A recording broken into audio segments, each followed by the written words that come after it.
Hi everybody, I'm here to answer a few questions that you may have asked yourself the last time you went bowling. What are some things I can do to improve my scores? How do I get more strikes? And how can I keep my bowling ball out of those pesky gutters? I've been bowling ever since I was a kid. I just recently bowled my first perfect 300 game, and I just finished my league with an average of 217. So I'd like to break down the game of bowling for you a little bit and give you a few tips so that next time you go out, you can improve your scores.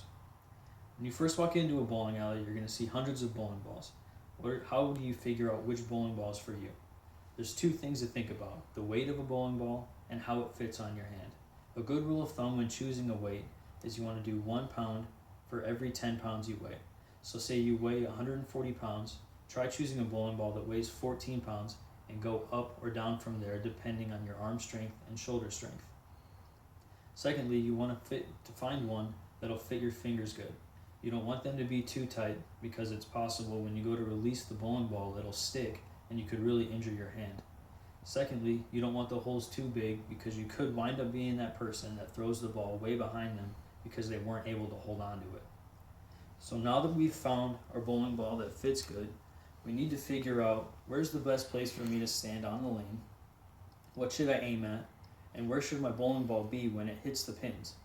Nikki Bros, the research manager at the International Training and Research Center in Arlington, Texas, did a lot of studies on bowling balls and where they should hit the pins. They concluded that if you hit the pins at the 17.5 board, you're likely to get a strike 85% of the time. So what does that mean to us? How can we use that information? Well, when we come down to the lane and come down to the approach, we will see 5 dots, each one indicating a specific numbered board. So here we have 10, 15, 20, 25, and 30. So that 17.5 board will be somewhere in between our second and third dot.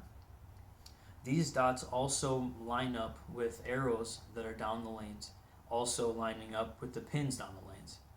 So if you think, it's a lot easier to hit something that's closer to us than it is further away. The pins are 60 feet away. Those arrows start at 15 feet. So the best way for us to aim is going to be at the arrows between the second and third, right at that 17.5 board. So now that we know where to stand and where to aim, what are the best ways that we can do what can we do to make sure that our bowling ball hits our target nearly every time?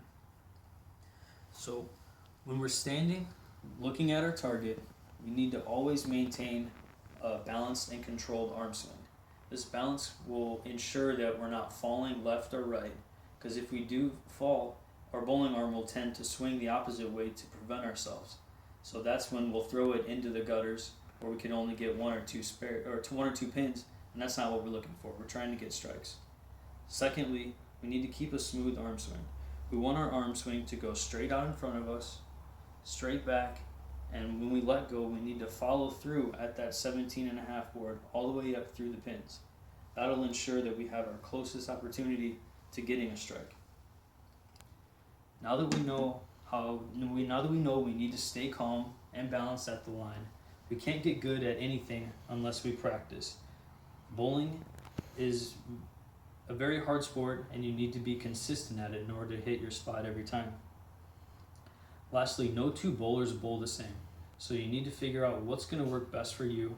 What are some things you should do to improve just by yourself? Of course, have fun. Bowling's a fun sport. Anyone can do it. So we've figured out what is our right bowling ball for us. We know that we need to stand on the lanes and on the approach right around the 17.5 board to get our best chance of getting a strike. We know we need to stay balanced, and of course, get out and practice. You can't get better unless you practice. So before you know it, you'll be out impressing your colleagues, beating your friends, and hopefully winning your next bowling tournament one day. Hopefully you can plan your next trip to the bowling alley and get that first strike. Thanks everybody, and keep rolling.